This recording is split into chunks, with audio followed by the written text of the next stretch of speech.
Beauty magazines are wonderful things, but we also need to remember that they lie. When was the last time you picked up a beauty magazine and it really slated a product? It rarely, ever, never happens, because most beauty magazines are basically product placements. They are more about how wonderful products are, because the companies are paying for editorial space. They are paying to have their products in here. It's not some coincidence that this magazine this month is recommending this product. They are paid to do so. It's a sad but true fact. And I think accepting that goes a long way into kind of not buying into the kind of beauty magazine mentality, which is you need to have this, you need to have this, you need to look like this, etc. Knowing your eye shape is so important. When you are following a tutorial here on YouTube or anywhere and you do it yourself and it suddenly looks completely different to how you were shown on the screen, oftentimes it's not your skill that's lacking, it's the fact that your eye shape is different. Knowing your eye shape is one of the most important things you can do when learning to apply makeup, eye makeup. It can make the world of difference whether you've got a hooded eye, a deep set eye, a close set eye, a wide set eye, whatever it is. Learn what eye shape you've got, and then you can adapt almost anything to suit that eye shape. But never try and follow somebody else's recommendations exactly as they're doing, because their eye shape may be completely different. We always need to adapt.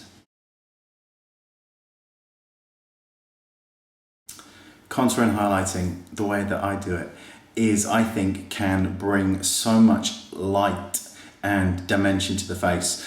I never contour with powders because I don't really enjoy it. I contour and highlight with creams, and then I blend the foundation over it, and the whole thing just takes on dimension. Your face is not a blank kind of sheet, it's three-dimensional. So therefore, sometimes when we just apply one color of foundation, it can kind of just look a little bit flat. And I think learning to contour and highlight in this kind of particular manner can really bring about an absolute glow to the skin that you wouldn't otherwise be able to get. Nude lips look great. Rigamortis does not. There is this kind of misconception that a nude lip is a beige lip. It's wrong. A nude lip is the exact same color that your lip is. That's a nude lip because that is a nude lip. However, you can make it a shade lighter, almost always suits everybody, but going too light can look incredibly, it can make you look very ill. The way to test whether or not you're going to look really good with a really pale lip is to put foundation over your lips. If you look amazing, go for it. If you don't, forget it. Keep your own lip color and get a lip pencil or a lipstick that's your same lip color or a shade lighter and go with that. But never go for beige lips, because 9 times out of 10, they rarely suit anybody.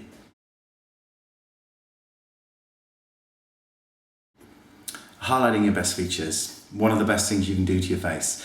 Find the features on your face that you love. There is always something great on somebody's face. It's hard kind of to find it ourselves. You know, I wouldn't be able to say what I liked about my face. It's very difficult, but I'm still asking you to do it. But I think it's important. Find something you like and then highlight it. You may have really small eyes, but you may have great lips. Highlight them. Highlight the cupid's bow. You may have amazing cheekbones. Highlight the cheekbones. Look at the features that you like, not at the ones you don't like, and play those up.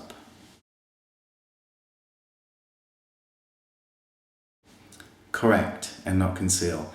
Correctors are concealers that have a bisque or peach undertone to them. And the reason these work so well, particularly on women of color, because they brighten up under the eye. When you're a woman of color, the main risk is ashiness, and this ashiness can come through.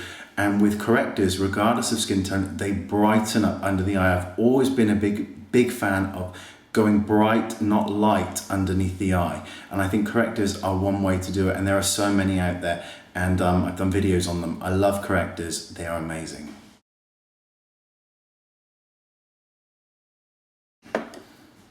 Blusher, okay. Now, before I say, everybody can apply blusher however they want. This is just a video, you know, it's just what it is. But at the same time, I never apply blusher on the apples of the cheeks, because to me, it's a technique that I was learned to age people. And I'll show you why really quickly. But first, let me tell you where to put blusher. You put blusher, I think, on the cheekbone, because this lifts the face up. As we get older, everything is going down. We want to lift it up. So you apply blusher to the cheekbone area, which is high up here. Now, people are going to say, well, where do I put the shimmer? Well, you apply the shimmer on the cheekbone as well. If you're using a blusher that contains shimmer, do you really need to highlight that cheekbone as well? Maybe, maybe not. But that's where I would put blush, right here on the cheekbone area. Now, most people apply it when smiling. This is what happens. Smile, there's the blush, and stop smiling. The blush lowers, and the blush ends up being lower down here to your mouth. We're all going down. We don't want our faces going down too. So there's no point applying makeup to make ourselves look older.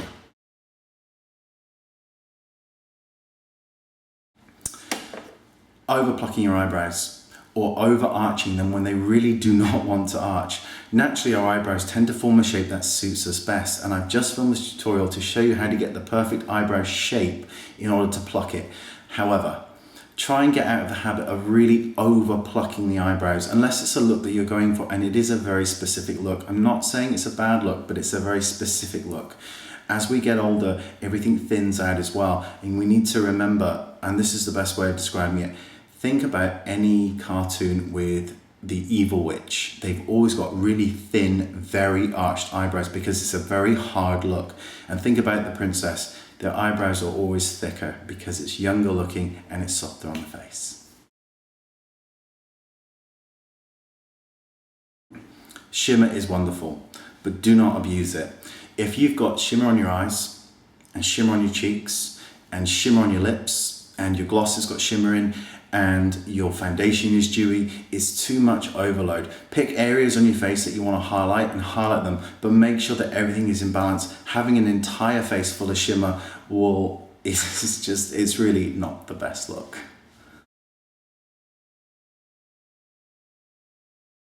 Never turn into an Umpa Lumpa, no matter what. Tan skin tends to look healthy, we just look better with a tan, the majority of us. If your skin tone is NC15 and below, NW15 and below, forget it. You're really pale skinned, work with what you can, which is applying blusher. You're gonna look amazing. I love pale skin. But using a fake tan is great, but I think oftentimes we can kind of get into this cycle where we forget how much we're applying and we're not exfoliating properly, and sooner or later, more sooner, our faces take on a very, very orange glow, and we've seen it time and time again. It's not a pretty look. Try and get out of the habit of abusing fake tanners and get into the habit of using like powder bronzers because they're easier to control, and the ones on the market nowadays are really, really good because they have a kind of red cast to them which makes them look very natural.